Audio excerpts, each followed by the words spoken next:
Consejero de Sanidad del Principado de Asturias desde julio de 2012, la figura de Faustino Blanco está fuertemente ligada al sector, además de haber ejercido como médico de atención primaria, ocupado varios puestos de gestión. Firme defensor de la sanidad pública, Blanco señala que el principal problema que afecta al sistema sanitario es una disminución generalizada de ingresos para su financiación y, a pesar de ello, sostiene que la gestión privada de la sanidad sigue sin ser más eficiente que la pública. Hoy contamos con el consejero en eSalud TV para hacer un repaso de la sanidad asturiana y la nacional también. Consejero, bienvenido, muy buenas. Bienvenido, bien recibido, gracias, Lucía. Pues, consejero, la primera pregunta es obligada, ¿no? ¿Cómo valora ese primer Consejo Interterritorial del ministro Alonso? Usted ya tiene experiencia en estos consejos interterritoriales, en estas reuniones. Ha sido una reunión bastante intensa. ¿Qué acuerdos han alcanzado y cómo los valora? Bueno, yo creo que casi siempre en los consejos interterritoriales las salidas del consejo tienen una valoración razonablemente positiva, ¿no? No es un órgano de debate político en sensu stricto, ¿no? Es un órgano de debate técnico-político, donde básicamente los que estamos allí, en principio nos unen los mismos intereses, ¿no? El interés general. Yo creo que los políticos también, yo soy político, pero allí dejamos una parte de esa cultura y vamos buscando mucho más aquello que nos une que lo que nos separa. Yo, en ese sentido, diría que el Consejo de hoy tiene esa característica. Es un consejo en el que entrábamos, yo por lo menos entraba entre preocupado y esperanzado. ¿Preocupado por qué? Porque había un estado de opinión en la calle que nos invitaba a la preocupación. Y esperanzado porque pensábamos que teníamos como responsables sanitarios, como autoridad política sanitaria, todos los que estamos allí tenemos la obligación de despejar incertidumbre y, por lo tanto, presentarnos ante la ciudadanía con un mensaje esperanzado y de responsabilidad. Yo creo que eso se ha conseguido y eso yo creo que es positivo. Esa preocupación, me imagino que va un poco orientada a esos movimientos que se están produciendo en el tema de la hepatitis C, de los accesos a los tratamientos, a estos tratamientos innovadores. En este sentido, ¿cómo ha quedado la situación o qué acuerdos se han alcanzado? Bueno, ha habido más temas, ¿no? Pero sí es cierto que hoy entramos con la agenda marcada por la hepatitis C, ¿no? Y el estado de opinión en la calle.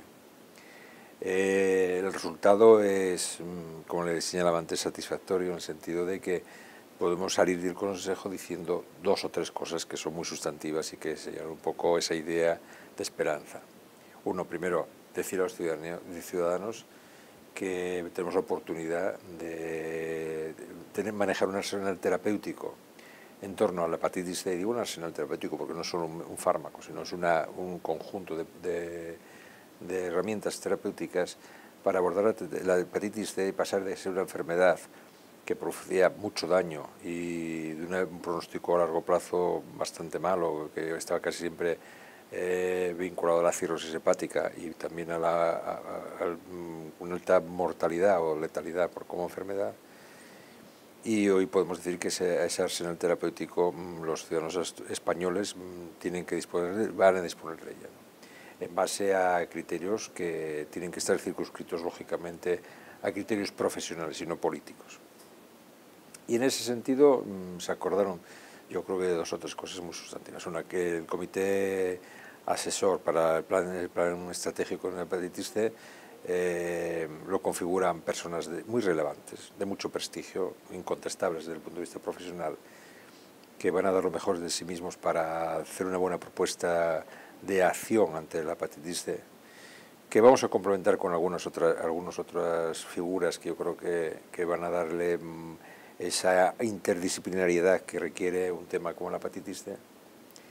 Por lo tanto, tendremos la oportunidad terapéutica, tenemos los protocolos en breves fechas y políticamente pues vamos a trabajar también en dos frentes. Uno, en concienciar a la sociedad y a la Comunidad Europea, que tiene que moverse en el espacio de la ciudadanía, defensa de los intereses de la ciudadanía, y tenemos que hacer un gran trabajo para resolver problemas de financiación, el reto que tenemos con la innovación de medicamentos, ¿no? Yo creo que ese trabajo en Europa o en la garantía de que esto es sostenible, el sistema, porque ya nos hemos enfrentado a otros riesgos importantes. La sanidad es un espacio de innovación del conocimiento permanente. Igual nos hemos enfrentado en otras épocas a otros retos o a otra innovación tecnológica. Pues en este momento nos vamos a poder enfrentar en condiciones de poder resolver a un tema como es la innovación en el aspecto farmacéutico. Por lo tanto, vamos a poder financiar eso, va a ser muy exigente, pero también con una conciencia muy clara de que no marca la agenda las farmacéuticas, no van a ser ellas las que van a generar el espacio público o facilitar el arsenal terapéutico, sino que seremos los responsables quienes tenemos que decidir cómo eso se incorpora en el sistema, ¿no? Yo creo que eso es muy relevante. Tanto el Principado de Asturias como la Junta de Andalucía pedían de cara a este Consejo Interterritorial de alguna forma que que hubiera como un fondo de financiación para estas innovaciones, eso por un lado, y por el otro lado también que Europa actuara como un potencial negociador de cara a la industria farmacéutica en el caso de estas innovaciones terapéuticas. ¿Cómo han sido recibidas estas dos propuestas? Bueno, pues yo creo que han sido recibidas bien, ¿no? Porque, bueno, de hecho el resultado va en la línea que marcábamos, ¿no? O sea, la idea de Europa y la idea de la financiación estaba presente permanentemente, ¿no? Y se ha recogido, en el Consejo se ha debatido y se ha concluido como un acuerdo de consenso que lo importante no era determinar la acción terapéutica en base al coste económico del tratamiento, de los tratamientos, sino que lo que vamos a primar es que la garantía de los ciudadanos de que los tratamientos iban a llegar en función de las necesidades de todos y cada uno, ¿no? De todos y de cada uno. Y ese mensaje tiene que dar claro. Queda despejado cualquier incertidumbre. Especular con esto, que es entrar en las emociones, me parece que sería un espacio ilegítimo, ¿no? Vamos a garantizar que los ciudadanos van a poder hacer los tratamientos en función de sus necesidades y según las recomendaciones de las mejores evidencias que las marcará lógicamente el comité experto. En la parte económica, que es una pieza sustantiva de esto, hemos acordado que el sistema igual que resolvió otros momentos de dificultades o de incertidumbres, más que dificultades de incertidumbres, y los ha resuelto bien. En este momento se llegó al acuerdo de que la financiación tendrá que ser abordada no necesariamente para la hepatitis C, sino que tendrá que ser abordada los nuevos retos del sistema, la nueva cartera que nos aproxima, pues, la innovación farmacológica y seguramente algunas otras cosas más. Porque sí es cierto, y a mí me pareció sensato lo que se dijo, es que en la sanidad casi nunca hubo un fondo de financiación finalista a un aspecto tan concreto, ¿no? Y ese es un tema, bueno, pues que nos parece tener en cuenta y considerar. Me parece además incluso más importante elevar un poco más la mirada, decir cuáles son los retos del futuro, qué dificultades podemos tener de todo tipo, financieras también, y cómo los podemos abordar entre todos. Y el ministro se comprometió a decir, yo soy consciente de los problemas que tenemos, yo participo de ese problema y por lo tanto nosotros como gobierno sabremos entender la situación. Yo creo que es lo mejor que se puede decir, ¿no? Aún así, muchos expertos comentan que, al igual que se hizo con el plan del SIDA, el caso de la hepatitis C debería tener un fondo de alguna forma específico para asegurar que esa financiación llegue a los pacientes, porque usted lo sabrá, dentro de las comunidades autónomas el hecho de que aparezcan este tipo de fármacos que elevan bastante la factura farmacéutica, cuando no se contemplan en ocasiones en los presupuestos, pues hace bastante difícil, ¿no?, esa financiación. ¿Se va a abordar de cara, o se está esperando primero a ese informe de los expertos para hacer esos cálculos y luego ver cómo se puede hacer esta financiación? Yo creo que son dos planos que pueden correr al unísono, ¿no? Yo creo que casi todos los retos que hemos tenido en el sistema no se han resuelto de forma singularizada, o sea, no ha habido un plan para resolver cómo introducir la resonancia o una prueba concreta o algo que da un plus de calidad o de solución a uno de los problemas que tenía planteado el sistema, ¿no? Siempre hemos avanzado. Mire, pues yo recuerdo que hace unos años el Consejo de Política Fiscal y Financiera decidió inyectar a la sanidad financiación adicional porque estaba subfinanciada. No quiero recordar la cantidad, pero estaba en torno a los 5.000 millones de euros. Estoy hablando de unos años atrás, ¿no? Pues esa fue una decisión que no se vinculó a un problema concreto, sino se vinculó a una realidad que detectaba que había insuficiencia financiera en el sistema y se inyectó recursos financieros al mismo. Yo creo que estamos en ese espacio, ¿no? El espacio de decir, los nuevos retos van por la innovación, va por otras tecnologías, va por la biología molecular, va por los tratamientos más personalizados. También podemos hablar de la sanidad en red, el health. Hablaremos de muchas cosas, ¿no? Del nuevo modelo, ¿no? De por dónde es la sanidad del futuro. Y eso habrá que ponerle, aparte de las ideas, habrá que ponerle también números.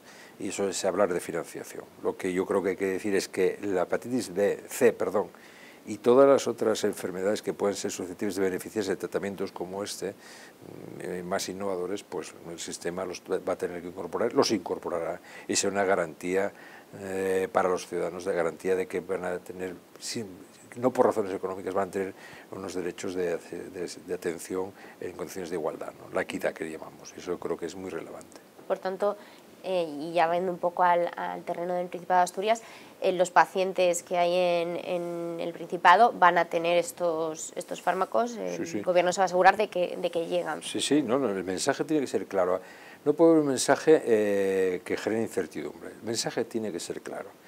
En primer lugar, y lo decía muy bien, yo creo que el consejero Boy decía, yo creo que estamos en un momento, bueno, pues yo no sé si sería mucho decir histórico, ¿no? En el sentido, a lo mejor es una palabra demasiado grande, ¿no? Pero esto es un momento en que podemos tener probablemente la oportunidad de con nuevas terapias abordar enfermedades que antes eran crónicas o sufrieron un gran deterioro y poder entrar en la visión de remisión de la enfermedad o incluso curación, ¿no? Yo creo que eso es lo que aporta esta idea. Y eso lo debemos decir a los ciudadanos, que vamos a implicarnos en ese tema y vamos a dar esa oferta de servicios. Por lo tanto, en Asturias, que no hemos tenido problema, como usted habrá podido detectar, en Asturias no hemos tenido un problema con el tratamiento de las hepatitis C. ¿Por qué? Porque estamos aplicando el informe de posicionamiento terapéutico. Nosotros en Asturias lo estamos desarrollando en toda su dimensión. Y por tanto, nosotros hemos ofrecido esa oferta de tratamiento a los ciudadanos que eran subsidiarios del mismo. Y ahora seguiremos avanzando, porque además lo que hoy estamos diciendo que hay que tratar, mañana será otra cosa adicional, otra pauta terapéutica, pero no estamos hablando de que parece que cuando hablamos de la hepatitis C hablamos de sofosbuvir y estamos hablando de antirretrovirales, proteasas, estamos hablando de interferones, estamos hablando de grupos terapéuticos que actúan sinérgicamente, estamos hablando de todo el arsenal. Y de todo lo que va a venir, además. Y todo lo que va a venir. Entonces yo creo que hay que decir que todo eso entrará en el sistema en la medida que las evidencias lo aconsejen. Cambiamos un poco de tercio. Recientemente el Ministerio de Hacienda negociaba con la patronal de la industria farmacéutica y con la de la tecnología sanitaria sobre la posibilidad de ligar el gasto farmacéutico público a la evolución del Producto Interior Bruto. ¿Qué le parece esta iniciativa? Bueno, yo creo que hay que ser imaginativos, ¿no? O sea, ya está clarísimo que el crecimiento del gasto sanitario en cualquiera de sus capítulos, el capítulo 4, es fundamental de la farmacia por receta, o el capítulo 2, que es la farmacia hospitalaria, no puede crecer de una forma desordenada. Eso sería el primer riesgo que someteríamos al sistema. Los ciudadanos entrarían mucho más en riesgo si eso ocurriera, no supiéramos cómo abordar los problemas que nos generan, ¿no? Entonces, yo creo que se han tomado distintas decisiones, políticas de genéricos, rebajas en los precios, un conjunto de medidas. Y ahora dicen, oiga, mire, no deberíamos de crecer en ningún caso en algunos capítulos por encima de nuestra riqueza. O sea, la sanidad está, hasta hace bien poco, hasta que entramos en crisis, estaba creciendo por encima de nuestra riqueza. Crecíamos al 3 o al 2, y la sanidad crecía al 6 o el 7, o el 5 o el 9. Eso tenía un tiempo de caducidad, o sea, no es posible que gastemos más que nuestra propia riqueza, ¿no? Yo creo que señalar estos umbrales, yo creo que es una línea de trabajo. podemos ajustarla más, podemos decir si podemos ser tener una horquilla mayor, en otros sitios tenemos que ser más ajustados. Lo que está claro es que el servicio público tiene que ser gestionado. El servicio público no puede ser un servicio que, por decir así, flote en la economía, ¿no? Está al margen de la realidad. Yo creo que el sistema sanitario público hoy tiene que ser gestionado, tenemos que tener herramientas de gestión y esa es una garantía de sostenibilidad del mismo, ¿no? Desde el Partido Socialista se ha comentado en varias ocasiones lo positivo de la política farmacéutica que está llevando a cabo Andalucía, en concreto con el tema de las subastas de medicamentos.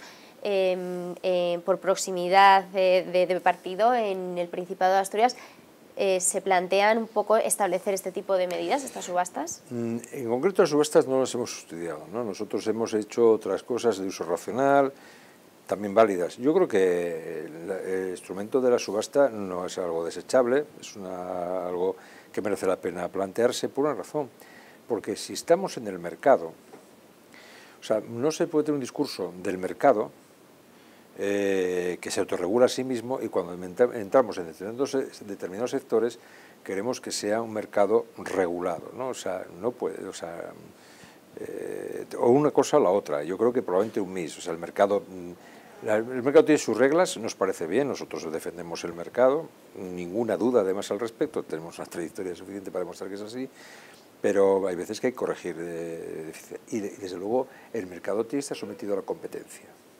Por lo tanto, competir en el mercado es algo que las empresas deben aceptar como reto. Entonces, yo creo que no pueden buscar protección donde conviene, y, o sea, esto no es un menú. El Gobierno central habla de recuperación económica, los presupuestos de las comunidades autónomas han crecido este año, en concreto muchas de ellas en sanidad, aunque sea un poquito, pero sin embargo la Comisión Europea ya ha alertado sobre la posibilidad de que España no llegue al famoso objetivo del déficit en este año, en 2015. ¿Estamos haciendo presupuestos que son realistas, de acorde con los objetivos marcados por parte de la Unión Europea? Hombre, yo creo que habría que hablar de la Unión Europea, lo que piensa la Unión Europea y lo que pensamos nosotros de esa política, y dos, qué estamos haciendo nosotros en ese sentido, ¿no? Nosotros en principio nos planteamos ser rigurosos con el ajuste y por lo tanto con el compromiso de déficit. La Comunidad Autónoma Asturiana ha cumplido con el déficit que había acordado con el Estado en su ajuste. Y la sanidad no podía ser menos por una razón, porque somos casi el 40% del presupuesto de la Comunidad Autónoma. Por lo tanto, la base de que pudiéramos cumplir el déficit estaba en que nosotros pudiésemos cumplir con nuestros compromisos en sanidad. Y yo creo que eso lo hemos conseguido y hemos cubierto con eso además un triple objetivo. Por ajustes en el déficit y por tanto en el ajuste presupuestario no hemos perdido empleo estructural, no hemos perdido cartera de servicios y no hemos cerrado parque instalado, o sea, equipamientos. Es más, somos de las pocas comunidades autónomas, no sé si la única, no, habrá alguna otra más, que hemos inaugurado en 3 años 2 hospitales. Un gran hospital, además, que es el Hospital Central de Asturias, y otro hospital comarcal, bueno, de una comarca tipo medio, ¿no? Por lo tanto, sabíamos lo que teníamos que hacer, sabemos que tenemos un presupuesto muy exigente y sabemos que no podemos hacer recortes porcentuales en todos los capítulos, tenemos que ser selectivos en los nichos que nosotros pensábamos que podemos ganar en eficiencia, y eso es lo que hemos hecho. Y estamos muy satisfechos de eso. Pero dicho eso, también sabemos que la sanidad, que gana en eficiencia y queremos seguir ganando en eficiencia, después tendrá que ganar en suficiencia, ¿no? Tenemos que justificar lo que gastamos a partir de decir, miren, nosotros ya hemos mostrado que somos capaces de ser eficientes, pero para la realidad que nos presenta el futuro necesitamos otros recursos adicionales que también tenemos que gestionar con eficiencia. Cuando hablamos de eficiencia y suficiencia no significa relajar las exigencias de eficiencia, sino que lo que tenemos que inyectar financiación, pero a su vez saber que ya la cultura de la eficiencia debe penetrar en la organización. Y eso es un poco la visión que tenemos en Asturias. Con respecto a Europa, bueno, pero el debate, nosotros los socialistas no estamos de acuerdo con la política de Merkel. Pensamos que el ajuste trae pobreza al sur, ¿no? Pensamos que necesitamos políticas en alguna medida de estímulo de la economía, y eso nos vendrá bien porque si hacemos estímulo de la economía generaremos más ingresos públicos, y generar más ingresos públicos nos permitirá hacer presupuestos mejores, ¿no? Y entonces hay que decir a Europa que ese discurso ya no vale, y además se ha demostrado que no fue acertado. Este año se ha implantado ya la subida del IVA impuesta precisamente desde Europa. ¿Se ha calculado el impacto que puede tener esto en las cuentas en el Principado? Pues grosso modo, no tenemos unos números finos, pero sí, nosotros pensamos que eso puede suponer 3 puntos adicionales de gasto, ¿no? Pasamos del 10 de muchos productos del 10 al 21, otros se quedan en el 10 y por lo tanto no es el conjunto el que sube, ¿no? Pero el impacto podemos estar en torno a los 3 puntos de PIB, ¿no? Eso de déficit, de gasto. Eso a nosotros nos preocupa muchísimo, ¿no? Y nosotros le hemos dicho al gobierno que no podemos seguir por esa senda. O sea, esto no es una situación que permite ajustes sostenidos. ¿Por qué? Porque todo tiene un umbral, ¿no? Y ahí estamos en una curva y estamos llegando ya, o somos capaces de horizontalizarnos, incluso crecer un poquito, o el sistema se hace insostenible. Por lo tanto, nosotros lo que hemos planteado al gobierno es decir, bueno, no sé si la discusión en Europa fue lo suficientemente comprometida con esa idea, porque ya sabe que los IVAs depende, o sea, una cosa es que nos exige Europa y otra cosa es cómo se comportan los IVAs en distintos sectores. Por ejemplo, ya sabe que aquí la cultura tributa también al 21 y sin embargo hay cosas que tributan al 4 y en Francia o en Alemania de forma diferente. Por lo tanto, yo no sé si el gobierno ha hecho muy bien sus deberes, no soy un experto en macroeconomía, pero en todo caso sí tengo que decirles que lo lógico es que el gobierno, porque somos Estado también nosotros, lo que recauda el sector público lo hubiese revertir sobre el propio sector público, porque si no estamos recibiendo para entregar otra vez, o sea, es una financiación falsa, ¿no? Es algo que viene y vuelve otra vez a las mismas arcas, ¿no? Por lo tanto, nosotros pensamos que entre tanto sería razonable que esa parte de IVA revertiera sobre la propia sanidad, fuese finalista para sanidad, ¿no? Asturias es de las comunidades que menos prescripción de medicamentos genéricos tiene. ¿A qué se debe esto? Pues me gustaría saberlo, ¿no? También. No, yo creo que son razones probablemente de percepción profesional todavía, de genéricos o marca. Nosotros, bueno, también ahora con los precios de referencia tampoco es una decisión que determine gasto de una forma clara, ¿no? Nosotros pensamos, estamos haciendo mucho más énfasis, nos parece más limpio, ¿no? Más limpio, menos vinculado a una concepción de ahorro, ¿no? Nos parece que es más importante hablar de uso racional, o sea, que el arsenal terapéutico se use de forma adecuada y para los fines que se esperan, ¿no? O sea, la buena indicación, la pauta terapéutica, el cumplimiento terapéutico, la cultura de no acumulación de fármacos en casa. Hay todas unas líneas que están en el uso racional y el buen uso del medicamento. Yo creo que eso es una línea más fuerte que el de andar siempre solo en la estadística de cuánto hay de una cosa o de otra, aunque me interesa, quiere decir que nos interesa saber que el genérico tiene que formar parte de esa cesta de terapéutica, ¿no? Pues cambiamos un poco y nos vamos hacia la asistencia sanitaria. Según los últimos datos, corrígeme si me equivoco, hay 1.039 pacientes en Asturias en lista de espera por un periodo que supera los 180 días. ¿Cómo está la consejería actuando en este sentido para desbloquear, me imagino, esta situación? Yo casi le podría hacer una pregunta a usted, permítame la licencia, ¿no? Claro, por supuesto. No, simplemente para la pregunta, ¿no? Usted es capaz de hablar de Asturias de que hay 1.039 pacientes que superan los 6 meses. Yo le preguntaría cuántos sitios de España sería capaz usted de decirme los pacientes que esperan más de 6 meses. No se publican, hay un apagón informativo, ¿no? Hay un apagón informativo. Totalmente de acuerdo. Nosotros lo publicamos todos los meses, todos los meses. Y la tendencia es clara. Nosotros dijimos que la lista de espera no se puede resolver con planes extraordinarios, porque el plan extraordinario, o como lo queramos llamar, tiene otros nombres, genera otro plan extraordinario y otro plan extraordinario se hace estructural, pero con alto coste y poco resolutivo. Nosotros pensamos que la lista de espera debemos resolverlas de forma estructural. Nosotros tenemos un análisis de nuestra organización y pensamos que tenemos capacidad instalada suficiente y lo que tenemos es que mejorar nuestro rendimiento. Y por ahí estamos trabajando y hemos conseguido resultados que yo creo que se pueden presentar y así lo hacemos, ¿no? Usted me habla de 1039, pero no me dice que hace un mes había 1400 y pico y hace otro mes había 1600 y pico.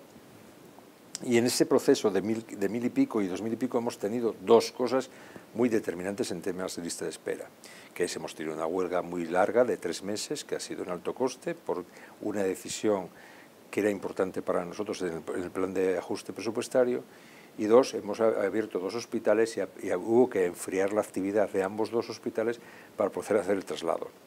Hemos hecho un traslado, yo creo que modélico, en muy poco tiempo para precisamente producir menos daño, pero en todo caso producen las dos cosas listas de espera.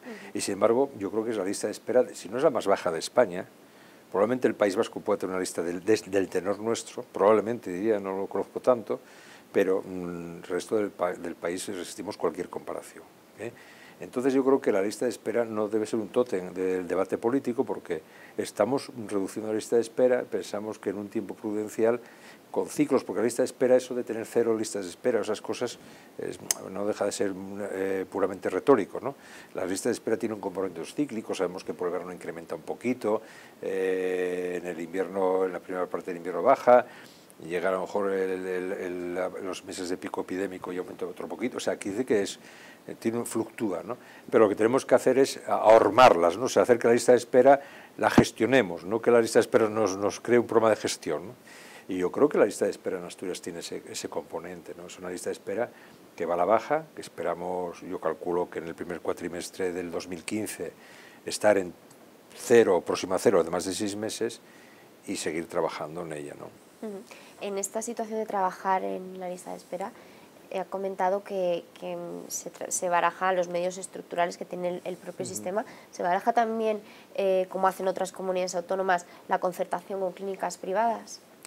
Es que nosotros tenemos un modelo mixto desde hace más de 30 años. Nosotros no estamos descubriendo que hay clínicas privadas. Nosotros desde hace 30 años tenemos un modelo que tiene un componente mixto, que tiene un mix de proveedores de servicios que nos parece que es óptimo.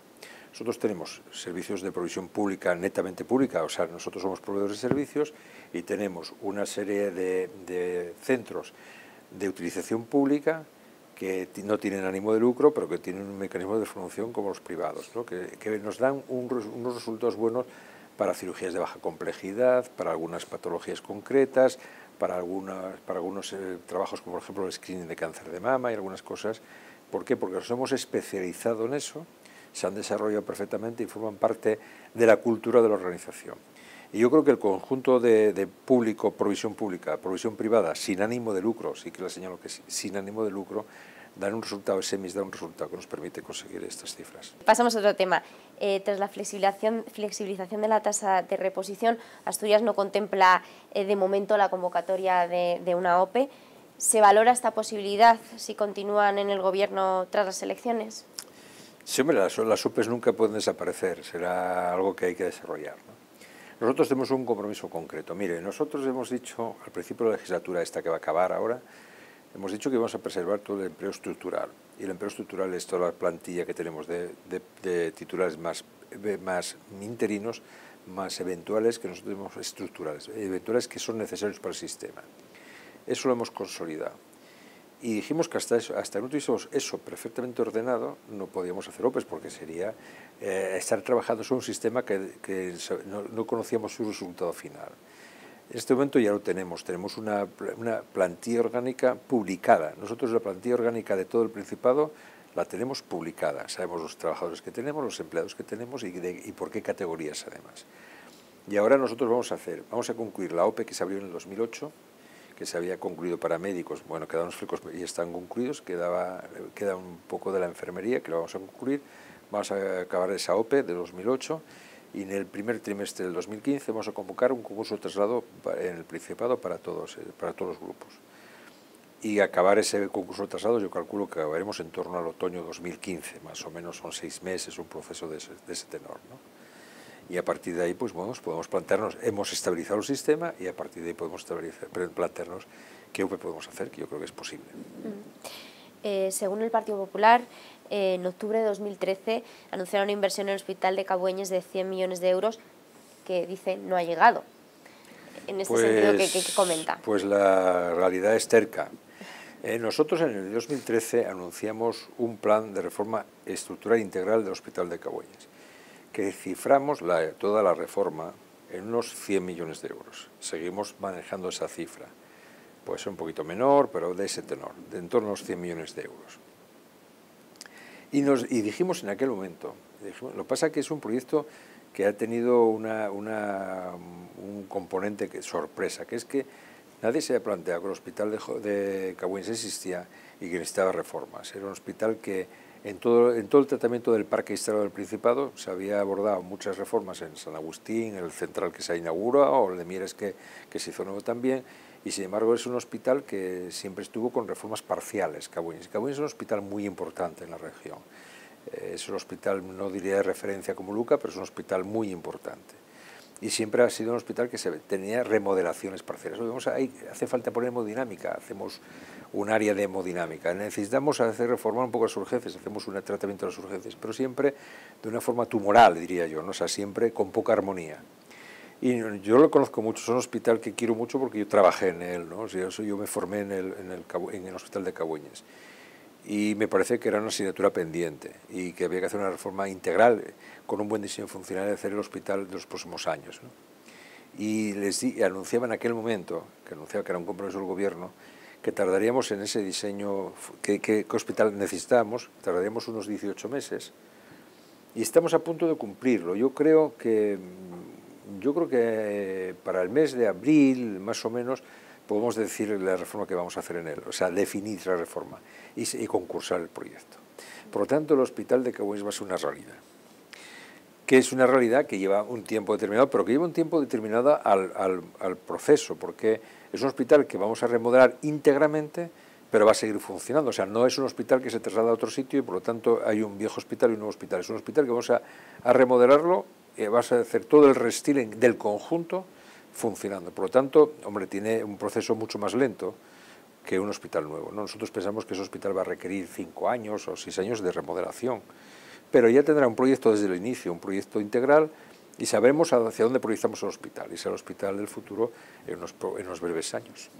Hablando antes de las listas de espera, comentaba esas movilizaciones que ha habido durante 3 meses en el Principado. Ya se han restablecido, hay armonía, digamos, en las relaciones con los profesionales sanitarios. Mira, yo quiero que eso pase a formar parte ya de la historia, ¿no? O sea, la huelga aquella fue una huelga muy difícil, muy compleja, muy larga, pero creo que ha tenido un final de entendimiento y de poner sobre la mesa sensatez, ¿no? Nosotros no estábamos tomando decisiones por enfrentarnos a un colectivo, ni por ir en contra de un colectivo, ni para enfrentarnos a no tenía nada de esos componentes. Tenía un problema de que teníamos que sostener el servicio público de salud. Nos habían obligado a hacer un gran ajuste. Ustedes se cuentan que en el año 2011, sí, digo bien, el presupuesto ejecutado del Principado en sanidad fueron 1.550 y algo millones de euros. Y para el 2015 vamos a tener 1.483, o sea, 4 años después tenemos un presupuesto 70, 80 millones por debajo de aquel. Pero sin embargo hemos hecho ese ejercicio de ajuste, de austeridad y de mucha exigencia sin perder todo eso que le digo yo antes, ni empleo estructural, ni cartera de servicios, es más, la mejoramos claramente con lo que inauguramos y sin cerrar la estructura descentralizada. Pero para conseguir eso no es un acto voluntario, o sea, no es algo que se gestiona laboratorialmente o en los despachos, es algo que había que trasladar al sistema. Y dijimos, oiga, tenemos que hacer un ajuste aquí. Y el ajuste no vale hacerlo una parte del sistema, tenemos que hacerlo en su conjunto. Y tenemos que tocar todos los capítulos, tenemos que tocar el capítulo 1, que es el de personal, capítulo 2, que es el gasto corriente, capítulo 4, que es el de farmacia, capítulo 6 de inversiones, todos los capítulos tenemos que tocar. Y hemos además seleccionado dentro de esos capítulos cuáles eran más susceptibles de intervenir sobre ellos en función de los objetivos que teníamos. El capítulo de personal ha tenido que contraerse, pero hemos hecho todo ese ejercicio que le digo de sostener el empleo. Pero eso no es declarativo, eso hay que después hay que dar trigo, como suele decir, ¿no? Y lo que hemos hecho, pues saber decirles al personal, tenemos que trabajar más, indudablemente, seamos claros, hay que trabajar más, pasamos de 35 a 37 horas y media, pero van a ser 37 horas y media reales, o sea, no va a ser algo de un cuarto de hora por aquí y otro cuarto de hora por allí, sino vamos a utilizarlas para dar servicios a la población, y vamos a tratar de aumentar el rendimiento del sistema con objeto de que podamos hacer con la capacidad instalada, que la tenemos analizada, lo que tenemos que hacer con jornadas extraordinarias. Y claro, eso afecta a colectivos concretos, pero no con una voluntad de enfrentamiento, sino con un realismo de decir, y esto lo hacemos y por qué lo hacemos, ¿no? Yo creo que eso se comprendió, y yo creo que el resultado es un buen acuerdo. Es una de las comunidades autónomas, también le diría yo dónde lo tienen, y que otra lo tienen, donde tenemos un decreto sobre jornada de trabajo bien definido, cómo uno trabaja el sistema, cuando trabaja turnos, cuando trabaja jornada continuada, cuando trabaja mañana o tarde, o sea, todas esas cosas hemos definido qué coeficientes hay que aplicar. Creo que eso es un ejercicio de transparencia, eso mejora las relaciones laborales. Y yo creo que eso ha sido bueno, yo creo que se está demostrando que es bueno. Consejero, pues muchas gracias por estar aquí, por este repaso de la sanidad nacional y también de la del Principado de Asturias. Muy bien, gracias a ustedes.